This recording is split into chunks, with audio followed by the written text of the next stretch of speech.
everybody. I'm Lorenzo Cianciaruso, and today me and my colleague Francesco di Forenza will explain to you our contribution titled using MICAS at Runtime to support adaptable monitoring of multi-cloud applications. The multi-cloud has stressed the limit of the advantages that the cloud offers. For example, if you want to deploy a multi-cloud application, the multi-cloud improve the scalability, the flexibility, and the performances of the application. But in the meantime, also improve the complexity of the management of multi-cloud application. That's the reason why now there are some tools and instruments that permit to manage easier the life cycle of a multi-cloud application. These tools usually permits to monitor the multi-cloud application in order to have some information to analyze the type of the application, and permits also to act directly on the operating system. Our target and our contribution is to co-evolve with the monitoring activity according to the multi-cloud application in order to dynamically adapt the monitoring activity based on the status of the system. We based our contributions on the sense plan act paradigm. As you can see in the figure, there are three main boxes: the sense activity, the plan activity, and the act activity. The sense activity collects data from the running system in order to provide information to the plan activity. The plan activity should take some decision about which action should be undertaken in order to have the desired behavior of the learning system. Finally, we have the act activity that directly undertake actions on the running system, the actions that are decided by the plan activity. We worked in the context of the model project, so we took some components. For instance, for the sense activity, we took the monitoring platform that model offers. And for the act activity, we adopted the Runtime engine that directly acts in the running system. For what concerns the plan activity, we do not deal with the reasoning engine because you can put whatever reasoning engine you want. The only requirement that fits the requirements on the interface on the electrical components. For the sense activity, we will explain now the monitoring platform. The monitoring platform has some data collector that will deliver indicated as DC. Data collector retrieve information at different layers, for example, infrastructure layer or application layer from the host. And they collect the data, the information according to the monitoring rules that are installed in the monitoring platform. The rules specify what metric should be collected and which way. So here we have the first kind of adaptation called the analytical adaptation, because we here can set the frequency of the collecting information from the DC, and you can also disable rules according to some violation in the rules. So once that the data collector has collected the values, they are sent to the data analyzer. The data analyzer gathers this information and analyzes in order to provide an output flow that can be observed by external observer. Then we have the knowledge base. The knowledge base contains the model of the running system. It is important to have an up-to-date knowledge base because here the data collector retrieves the own configuration, and in case the knowledge base is not up-to-date, the data collector cannot monitor all the resources in the right way. And finally, we have the monitoring manager that configures all the components. For the act activity, we adopted the Runtime engine. Runtime contains current deploying model of the application. It sends the current deploying model to the reasoning engine that performs some decision and as an output the direct deploying model. Then number 3 is computed difference for the tool model in order to understand which action should be undertaken in order to pass from the current model to the direct model. And finally the adapter acts on the running system to perform these changes. So we will show you a big example that shows what is the problem in this configuration. Imagine that we have a cloud application deployed on a single cloud. In this case, the application sends up that retrieves some values from sensors. We have two virtual machines that host the sensor application one, and the other one that sends up an application with the data collected stored. Suppose that now we want to access to the sensor application also from another cloud, and we have to migrate the sensor application to cloud B. In this case, MICAS runtime has two differences, one to cloud A and the second one to cloud B. Cloud B is waiting for the virtual machine that should be migrated to its cloud. Cloud B is waiting for the virtual machine, and when the migration is completed, we have the following situation. The problem is that nobody wants the monitoring platform of this migration. So the monitoring platform tries to monitor the sensor on cloud A, but it is not present no more. And the monitoring platform cannot monitor the new virtual machine present on cloud B, because nobody wants the monitoring platform that now the virtual machine has been created. So from this scenario, we can show which account the requirement should be fulfilled.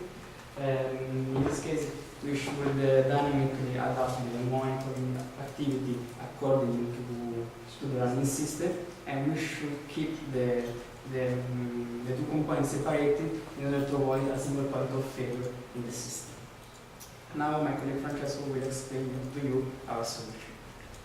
We have tried to solve this problem, adding a communication channel between the sense activity and data activity.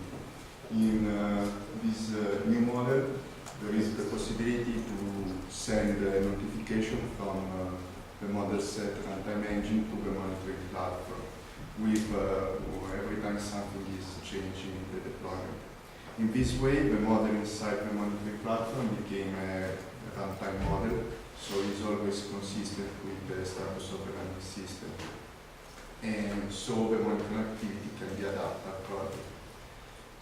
Moreover, we have added the other red arrow to let the model set runtime engine to retrieve the status of the machine directly from the running system using provider's API.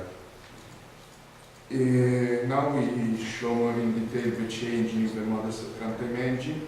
Is the same figure before, but now we have an outgoing channel from the model set runtime engine to the monitoring platform. Every time something is changing in the current deployment model, a notification is sent to the monitoring platform that can adapt itself. More in detail, we have decided to create a push notification from the monitoring platform, from the model set runtime engine to the monitoring platform.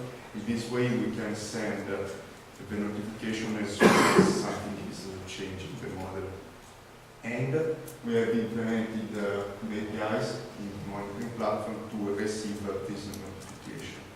We have added an API to receive the whole model that we can use for starting the monitoring platform.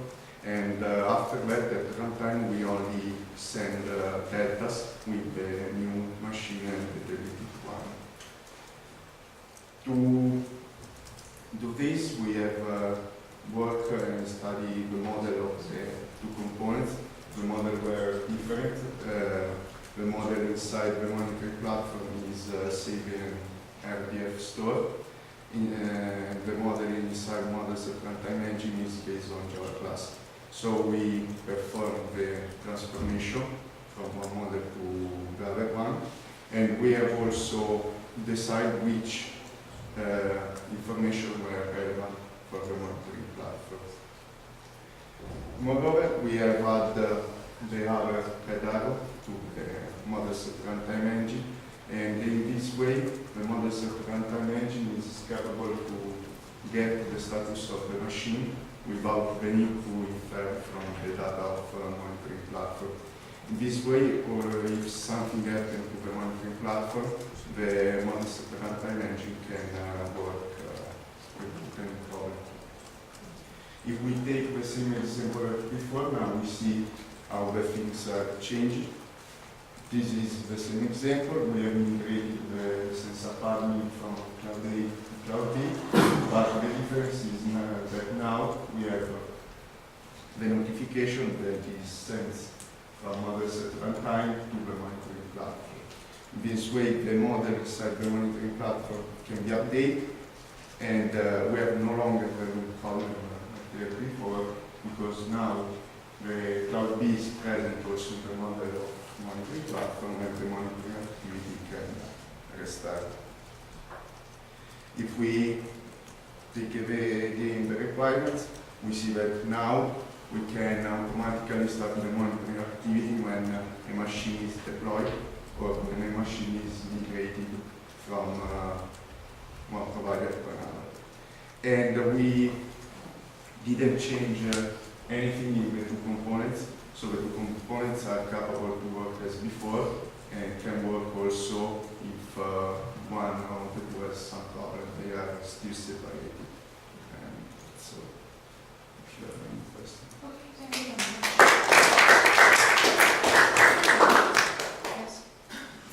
I have a question regarding this update from models and runtime in the monitoring platform. So this functionality gives you the possibility to update the deployment model in the monitoring platform, monitoring platform. And my question is whether this also helps you with the initial state. So if you start your deployment, your monitoring platform doesn't know about the deployment. Yeah. And you run your deployment through the model center runtime. Can you propagate the information about the model, about the deployment model directly to the model? Yeah, we can send also the whole deployment model. Okay. So at Bootstrap, we send the whole model, and the monitoring platform can save this model and start the model. Ah, that's good. Thank you. Other questions? Yes. What about Forenza in MG? We- Does it use some model? We didn't focus our work on reasoning engine, but it can receive the notification also. We can register to the notification that models contain sense, so can receive the notification, or can use one of the two models, the one of monitoring platform or the one inside models at runtime. So it also provides. It's Engine also will provide a model of yeah, it provides a model. It's read the model inside models at runtime and provide a new model that is the target one, two models at runtime, and then models at runtime are from the system. So we have instances of models in all three components. The idea was that the reasoning engine read the model from models at runtime, then reason on it, and send a new model. It can be a reasoning engine, it can be an external user that simply say this machine to a model and then send the model. Any other questions?